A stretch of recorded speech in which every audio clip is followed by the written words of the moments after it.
pass attempts. I mean, he had 12 carries one week, and then he had 8 the other. I think the score of those last games have dictated the amount of times we get to run the ball. Yeah. I mean, when we're in situations like that, obviously we got to do the things that will give us the best opportunity to score fast, and at times running the ball does not. Yeah. So I don't think it's a lack of productivity. It's just been the situations we've been in the game. Robert, I know it's all offensive line, it's everything, but in your room, your running backs, what would you all take away from the Missouri game? We played against a good football team. A team that's been together a long time. They've done a really good job recruiting the type of players that fit the system. Their position coaches that have been there 12, 13, 14 years. So that's not a new team. I mean, they're a new team to the conference, and they kind of had to figure it out last year, and they got in the groove. So they're a really good football team. Take nothing away from them.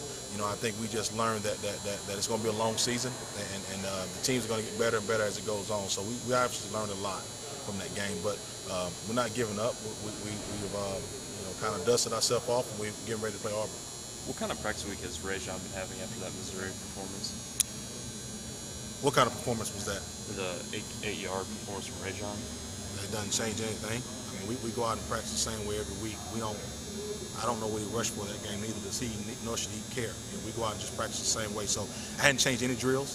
He hadn't changed the type of socks or shoes he puts on, or his face mask or anything. He goes out and plays football the same every week. Why do you think he has had a lack of success over the past 2 games? I don't know.